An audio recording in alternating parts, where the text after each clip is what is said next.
my own book and I'm like, I hate them, they're boring. Fuck. Hi, I'm Kayla Amanda. Welcome back to my channel. I have filmed this video intro about 8,000 times and I am just like not getting it, so we're gonna rush right past it. We're just gonna get into the meat of the issue. If you've been here at all, you know I love romance novels, like bonkers crazy off the wall ones. And I know that that's not everyone's taste. There's a huge spread of what a romance novel means, from like my bonkers crazy off the wall to very clean, sweet, no sex, no vampire bite blowjobs, whatever. Like, I know that not everyone's taste is the same, but for me, there's this one really specific dynamic that I recently identified with the help of a friend that I think is maybe vital to my enjoyment of a romance novel. Like, I might not be able to enjoy one if this isn't in it. And I don't think that everyone's going to agree with me, but that's fine. If you've been with me for long enough, you may have seen my video about Magic Stars by Ilona Andrews, which I talk about how Ilona Andrews uses less than 300 words. That's a really short passage to perfectly exemplify the way that Derek's attraction to Julie is dangerous. It's a part of his violent side, it's a part of his dangerous nature, and it is like tied into his like violence and bloodlust, but it's also really safe for her. Even while he is objectifying her, even while he sees her as like somewhat of a prey object, he will not hurt her, and you don't feel like she's gonna wake up dead one day because of her relationship with him. And they do that in 300 words, and I think it's incredible. But that's like really the dynamic that I like. That's a dynamic that I like to see a lot, which is of course not a dynamic I would like in my real life, but I love it in my fiction. So I was talking with my friend Megan, who is clever and insightful and who I often talk about romance and erotica with, and talk about like why things work and what makes them sexy and what makes the narrative function. And I really think that Megan is so brilliant. So that aside, we were talking about how my Nano novel was going, and I was saying that I wasn't really connecting with Lee and Hannah. The dynamic wasn't quite there. And it was like, Lee is this nice, normal, kind guy who is considerate and sweet and funny, and Hannah is this like nice, normal, kind girl who, like, while having some commitment issues and some, you know, intimacy trauma, is like a good person and wants to do good things. So they're like two nice, normal people having nice, normal sex in like a nice, normal relationship. And it just like wasn't working for me. That's great in like a real relationship. If I was gonna go out into the world and I would want to find someone like Lee or like Hannah, I think that's what all of us want. But in fiction, it just wasn't landing for me. It just wasn't working. It was when Megan explained the concept as the path from use to object to partnership. And I think that's a fucking perfect way to put it, because that piece in the middle, like I said with Derek and Julie, like that object piece is kind of important to my enjoyment. And I know that sounds fucking crazy, and I swear I'm a feminist, I truly am, but like there's something about that piece in fiction that really truly works for me. And I think it's important to note that this is the path from use to object to partnership. It's about the journey through these into partnership at the end. That is what I like. I don't want it to stop in the objectification period. I just like having it. I like going through that. It's that dynamic where one or both of the characters needs something from the other one. They have a utility, and because of that utility, they're thrown together. And in that situation, they, you know, one of them or both of them feels entitled to the other, entitled to them as like a sexual object. And they may or may not be having sex. They may or may not be like pining. That kind of doesn't matter, but it's that being entitled to your person, being entitled to their space and their maybe body and their maybe sexuality, and like there's something in that that just really gets me, and I don't know exactly what it is. I like haven't unpacked that entirely, but there's something that I find like sexy and compelling in that possessiveness and in that entitlement. That's like really the thing that I kept coming back to when I was talking with Megan about this, is like that sense of entitlement. I think that there's like a spice to that that really adds to a romance novel. So like if you're looking at the Kresley Cole books, in A Hunger Like No Other, Lachlan first sees her as a utility, like he has a use for her. She's his mate, he has to have her. And he is like bonkers off the wall crazy after being imprisoned for 150 years and gnawing off his own leg.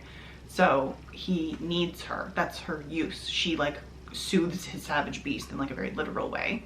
And then he feels entitled to her because she's his mate. He has to have her. He feels like he's entitled to her body, entitled to her sexuality, entitled to her freedom.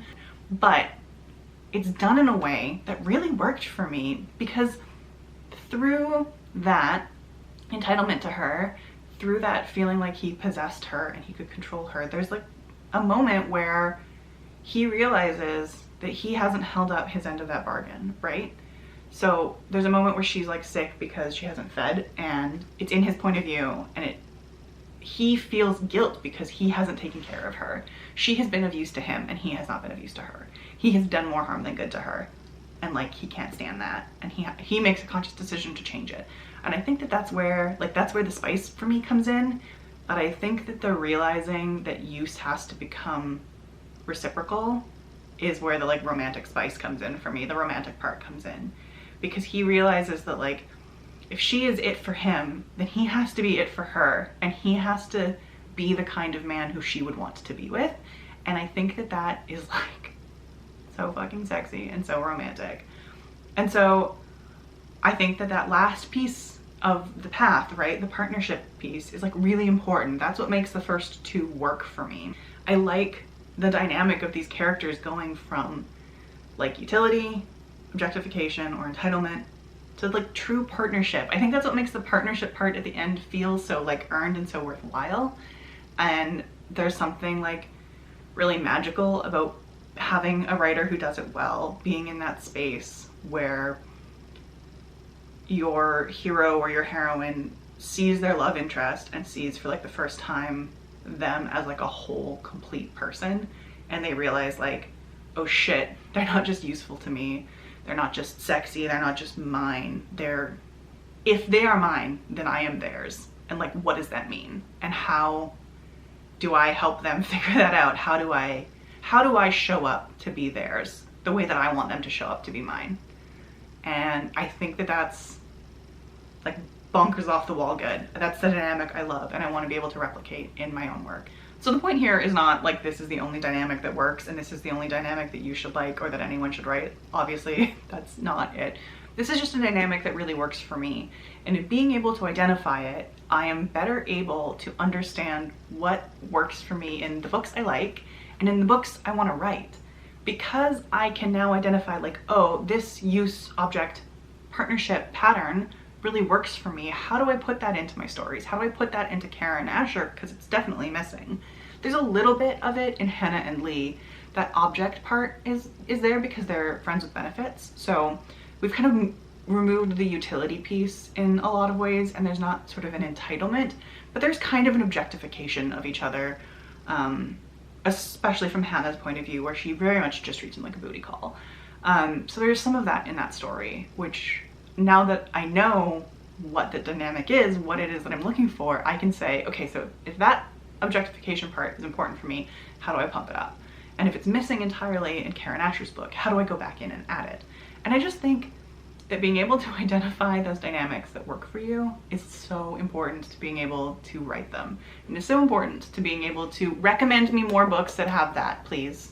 I'm currently almost finished Immortals After Dark, and then I'm gonna need to read something else. So if you know something else that has use object partnership, please tell me. I want to read it so badly. But you know, it helps you identify future good books, but it also helps you identify what you want to put in your own books and how you want to make that work. So if you take nothing else from this, if you are completely disagree with me about why use object partnership is like a sexy dynamic, take away from this that being able to identify your dynamic and identify how it works in fiction will help you be a stronger writer, because now I can turn around and put it into my own books in a better, stronger way. I'm sorry, I know this was very rambly. I feel very rambly about this topic and I don't really know how to like rein myself in. You would not believe how many times I have filmed this, how many times I like mumbled my way out of it and was completely unable to continue and didn't know what I was talking about anymore. I'm gonna stop talking now before this gets any weirder or more rambly or more convoluted. But thank you as always for sticking with me through it. I know that not everyone is gonna vibe with this specific dynamic. I just think that like first of all, I want to talk about the dynamic that I really like, because I really like it. And also, like, I think nailing down that dynamic is really good for me as a writer, because now I can look for it specifically, and I can also add it specifically and make my work stronger and better and more appealing, because obviously I am my own first audience. So the goal should be to write the things that I will love. And this is a way that I can do that.